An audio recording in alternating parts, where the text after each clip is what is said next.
I'd like to talk about fearlessness and explore what it would be like to be fearless.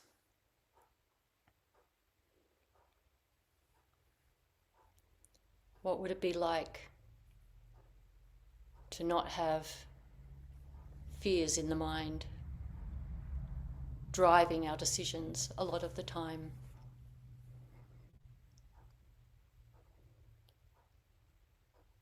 There's lots of stories of the Buddha being fearless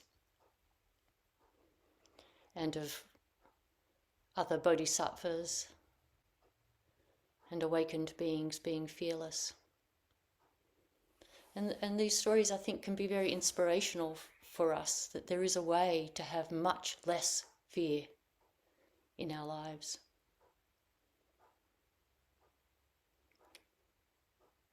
Because fear is like a most powerful way to feel isolated.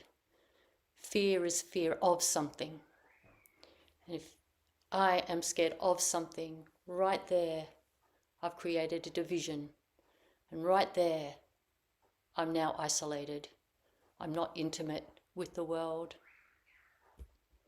So fear is the most powerful force to make us feel like a separate individual person. And one of the Buddha's core teachings is that sense of being a separate person is the source of much of our suffering. So I was thinking about what we often think of as healthy fears, like we put on our seatbelt so that we're less likely to get hurt in an accident. If we've got food in the fridge that's 3 or 4 days old, we'll decide, should I eat it? Should I not eat it? Be good for the planet to eat it, so it's not wasting, but getting sick would not be so good. There's this way in which we think about a healthy relationship with fear, where it protects us from harm. But even there, we could imagine a different way of relating to harm. That even when we get into a car and we put on our seatbelt, rather than doing that so that we're out of fear that we don't want to get injured, we could put on our seatbelt because we love the world and we want to remain in the world and we want to be as physically well as possible in this world to be of benefit to beings, including ourselves. So we put on the seatbelt out of love for this body, as well as the bodies of everybody else.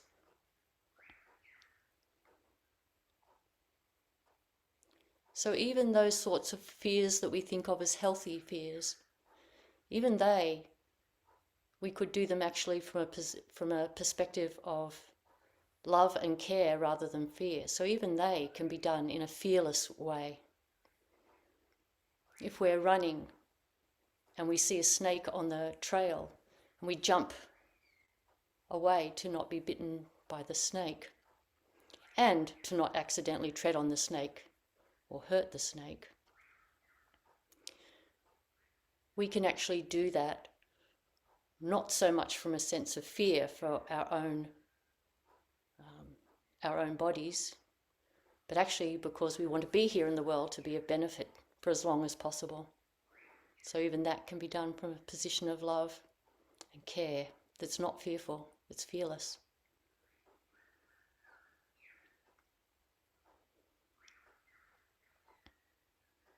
And fear, of course, is really fear of suffering. We fear suffering. The Buddha talked about suffering in a number of different ways, but one way is dividing suffering into 3 categories. One is the suffering of suffering, and that is the kind of suffering I've just described, the sort of inevitability of being a sentient being. We are going to get injuries, we're going to maybe feel sick sometimes. Sometimes we'll feel hungry, sometimes we'll feel tired. At some point we'll die. That's just the suffering of suffering. That just happens because we happen to be sentient. I don't know that the mountains and rivers quite feel that type of suffering. But we care for them anyway. We care for them anyway, whether they feel the suffering of suffering or not. We still care for them. Like we care for sentient beings, we care for the non-sentients as well.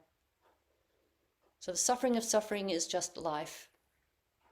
But we can approach that fearlessly. We can really approach that fearlessly. And then there's the suffering of impermanence. And that's where really the bulk of all our mentally generated suffering comes from. It comes from us wanting things to remain in a particular way.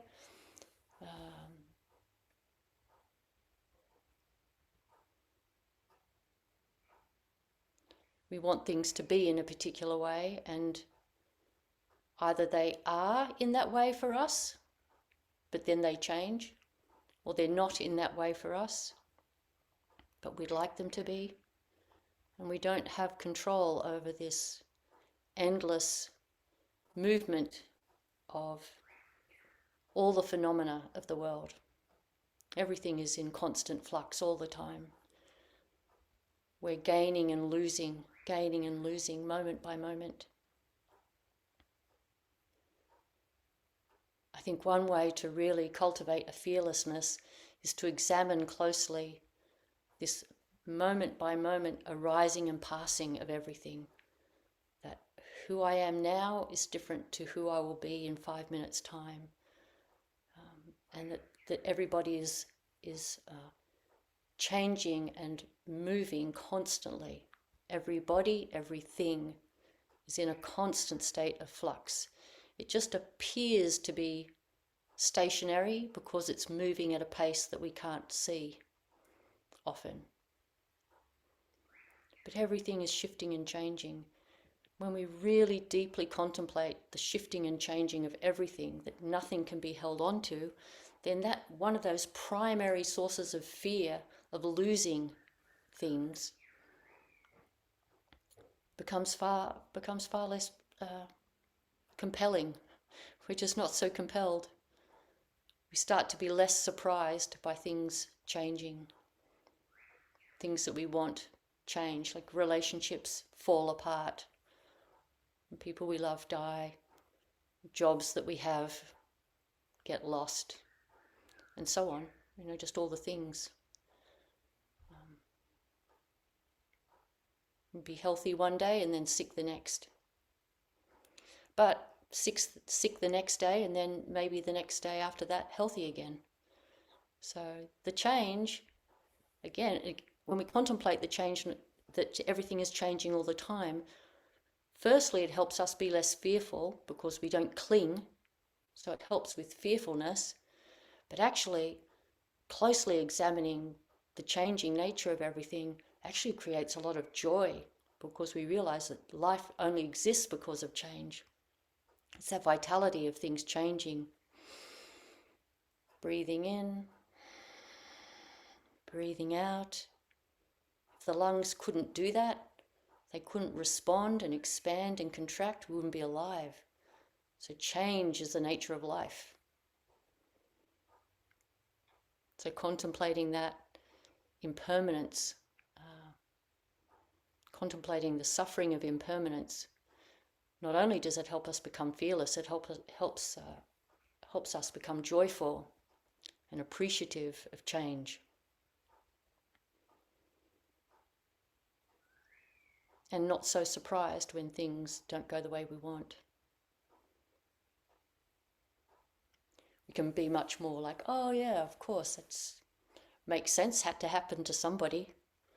Not that it had to happen, but things go wrong for people, and there's no reason why things aren't going to go wrong for us. They can go wrong for our neighbour, they can go wrong for us. Like when I lost my house in the fires a few years ago, why not my house? No need to be too upset about it. Houses get built and houses burn. There's no reason why it shouldn't be my house.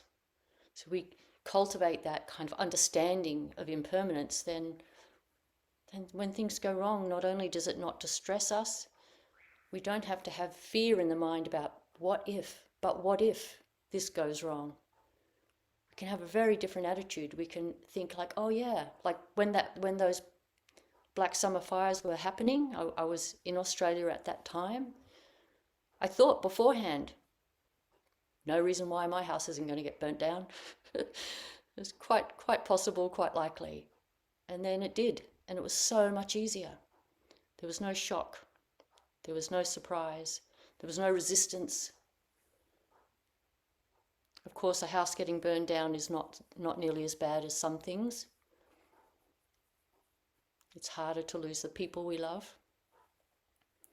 But people do lose people they love.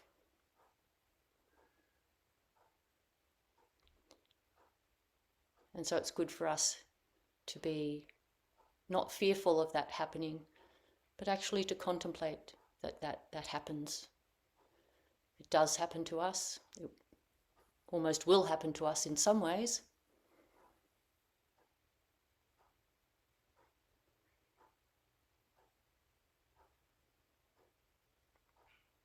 The Buddha had a mudra for fearlessness, one hand up like this, and the other hand like open on the thigh. It's a mudra for fearlessness.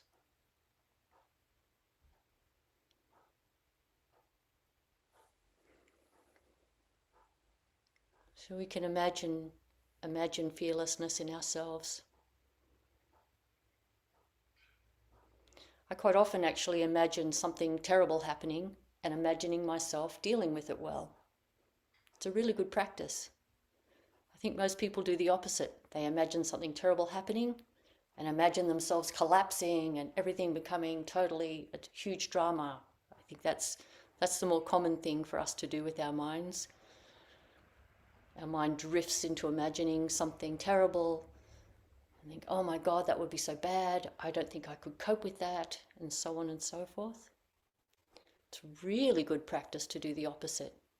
Imagine something happening and imagining yourself handling it well, being able to breathe through it.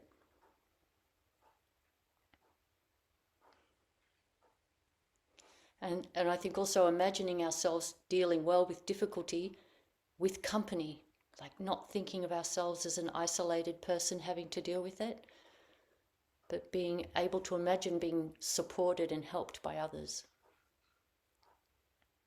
It's really good to imagine that. We can have a bit of a mental habit, I think, of seeing ourselves in isolation. It's really good to imagine being helped by others. Because when we imagine things like that, then we actually act on it much more effectively in our, when things do happen. We're more likely to reach out to get support. We're more likely to do that if we've imagined it already.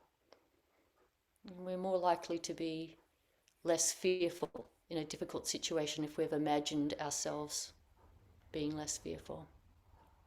So it's a good practice. It's a contemplation practice. Our mind is thinking all the time, every day. Our mind is thinking all day, every day. We might as well have it thinking wholesome thoughts. You might as well practice thinking wholesome thoughts, because it'll think something. The mind's thinking all day.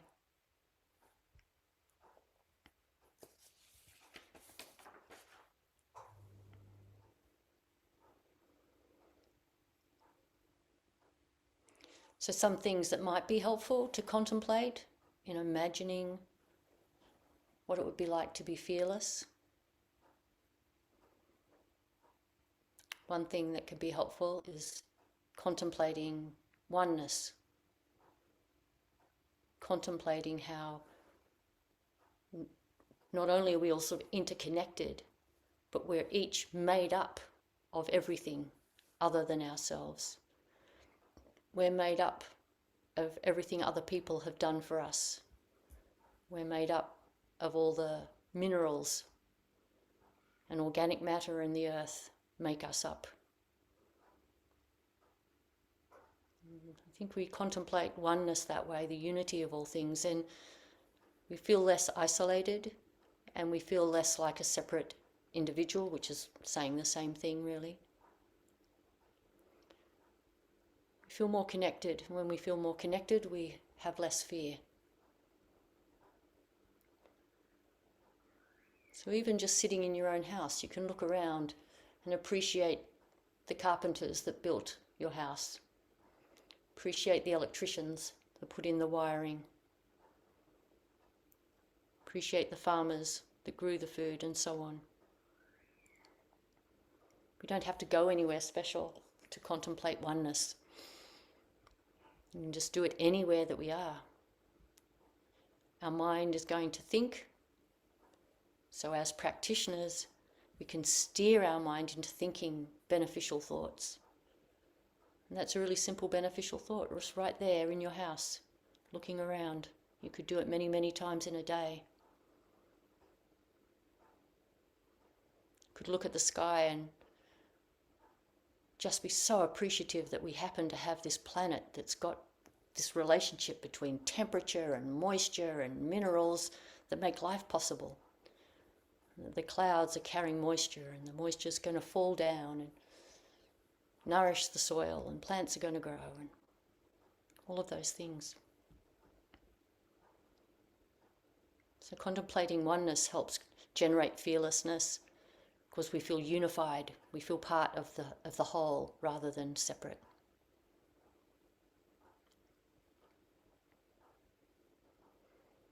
And then a sort of a subset of that is the sort of dependent co-arising, really examining how our life is only here because of everything else.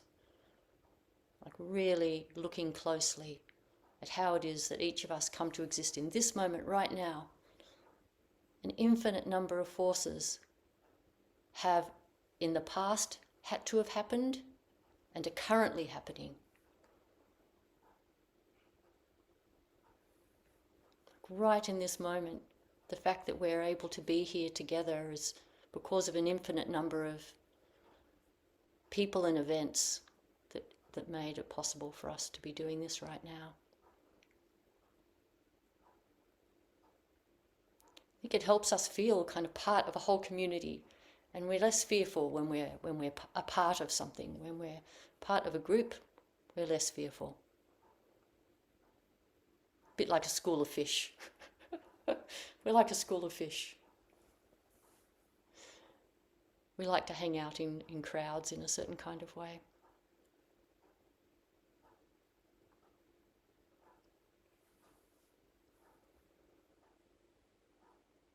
I think another way to cultivate fearlessness is to look at this idea of a lifespan.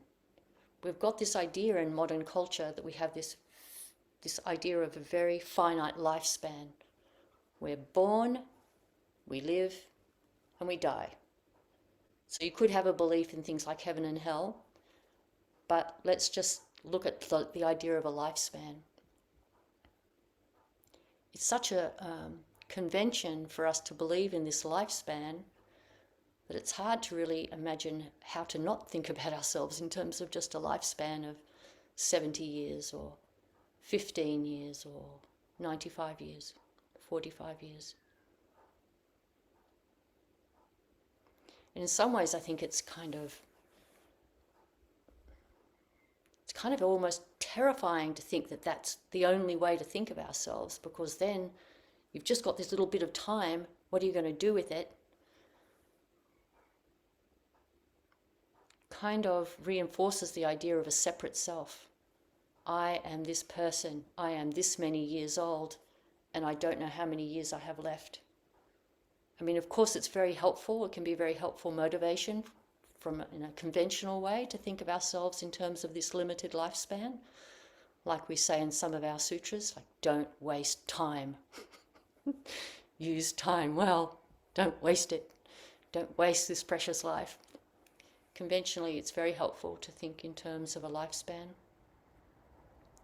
But ultimately, it's much better to think of ourselves really as just in this state of continuation. We're just in this particular constellation at this moment in time, and there'll be some other sort of constellation later on, and we don't know what that is or how that looks. We don't have to specifically believe in rebirth. We can simply see it in terms of energy, that nothing comes out of nothing. Energy is just always transforming.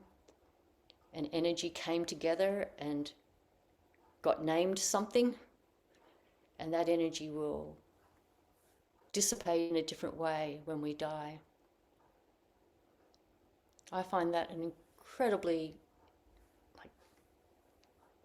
relaxing way to think about myself, and it's kind of an exciting way, like how amazing that all these various forces that can't possibly be understood came together, and this thing called Neti arrived, and she's doing what she's doing, and then at some point she'll die, and all of the energy she has will dissipate in the different ways that it dissipates, come up again in some other form in various different ways, including continuing on in the minds of people.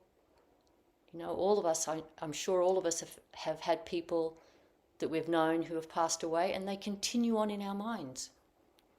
Qualities of them continue in our minds. They didn't just die. That was not what happened. Qualities of them continued on. We embodied their good qualities, hopefully, and carry on the legacy of that person. And that ripples out all over the place. So really contemplating that we're really just this little kind of ball of energy that came together and got a name, and it's just going to keep on going in some other way, in myriad other ways. It's a very helpful way to overcome fear of death. And even to overcome, I think, some fears that we have. Like there's all sorts of things that we fear. And I think one of the things that people fear is that they won't have a meaningful enough life, won't have done enough with their life, won't have achieved enough. And I think it is good to want to have a meaningful life and to do the best that we can with what resources we have, what dharma assets we have, as we say in our precepts. Don't be stingy with the dharma assets. You know, don't be stingy with ourselves. It is good to use our abilities to the best that we can, given all the circumstances of our life. But it's also good to not be too worried about that, because life isn't just this very rigid lifespan. We don't have to make a specific mark on the world. We don't have to be remembered in a very specific way. So many people, I think, do feel a need to have some kind of recognition within their life. But that's really based on this idea of a very fixed and limited sense of a life.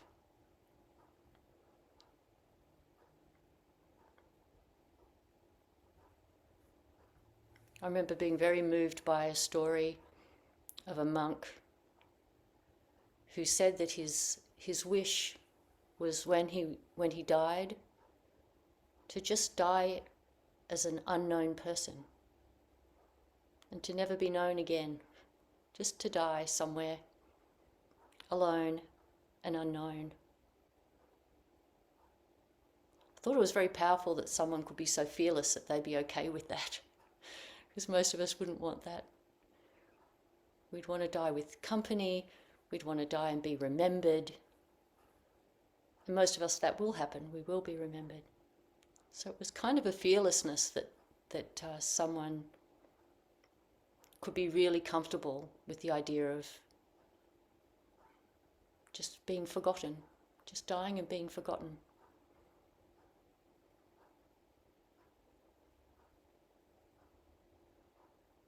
That's an example of something that, sometimes I'll contemplate. Would I be okay with that?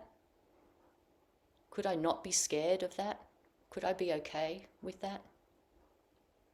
It's an example of something that would be good to contemplate.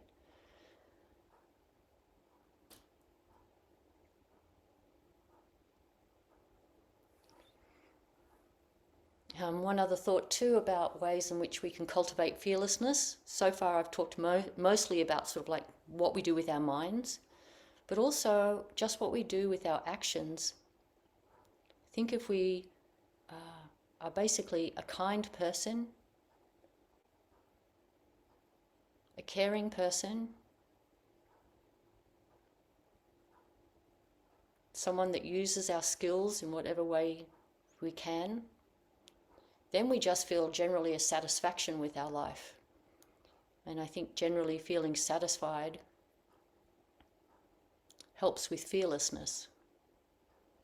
When we feel satisfied with how we've lived our day, how we've lived the year, how we've lived our life to this point, then I don't think we don't feel so worried about, about anything really. But certainly less worried about dying, certainly less worried about what others might think of us. That's another common fear that we have, fear of being blamed, being misunderstood, being rejected. We have strong social fears. But if we feel satisfied and confident that we've been living our life well, that we've lived our day well, then I think we get less concerned about our imagination of what others think of us. So just to live a kind and decent life is a way to cultivate fearlessness.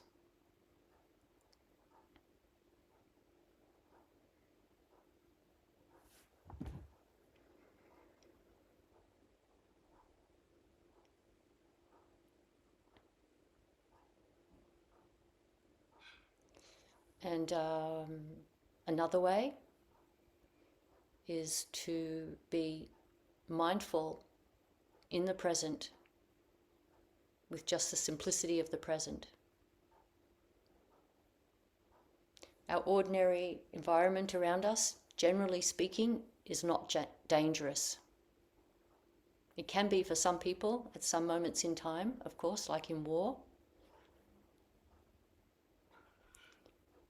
But for most of us, most of the time, our environment is not dangerous. So there's nothing actually to fear most of the time. And so cultivating just a simple attention to the present, less attention to our thoughts about the future or the past, just paying attention to the present, noticing the potted plants or whatever we might notice, to the cooking of the meal, just that in itself is a way of cultivating fearlessness, because there's generally nothing to fear in the actual present moment that we're in.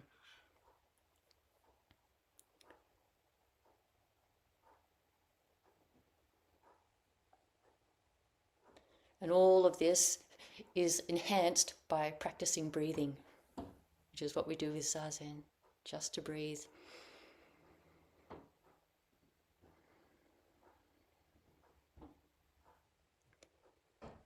Breathing is like a reset. We reset when we take a long, slow breath. It's a reset. And the mental habits can just stop. We reset. And then we can make a choice. I think I'm going to contemplate on this right now. I'm just going to pay full attention to cooking right now, or hanging out the washing, or going to the grocery store, getting a paper written,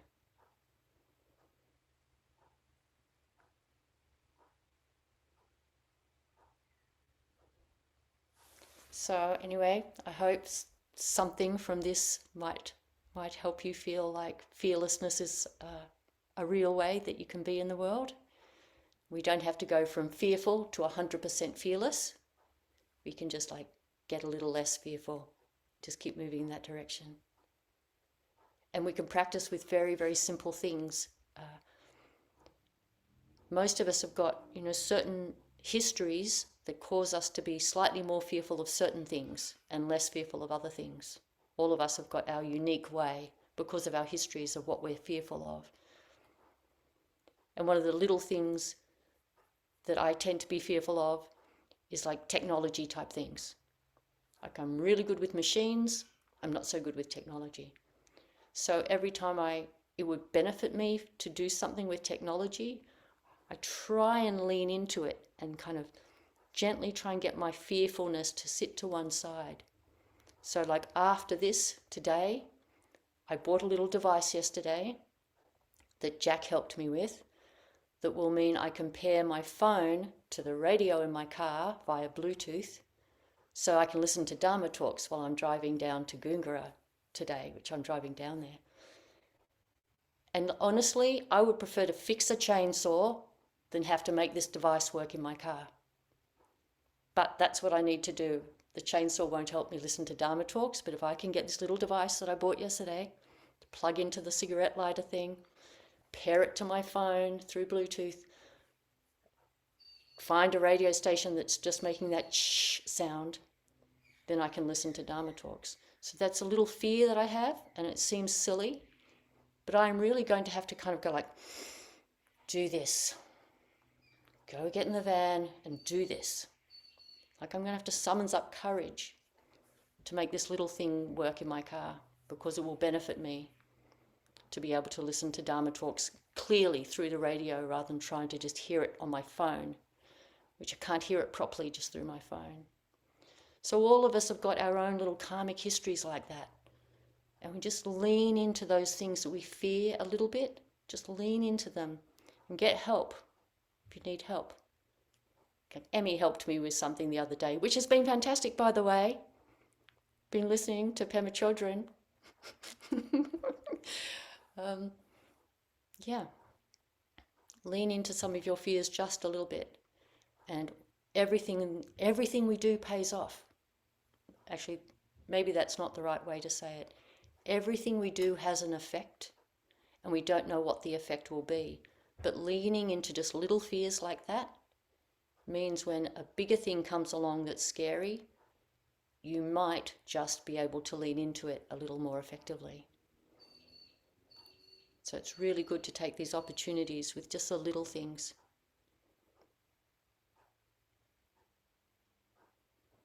All right, that's probably enough. I'm wondering if anyone would like to ask a question or make a comment.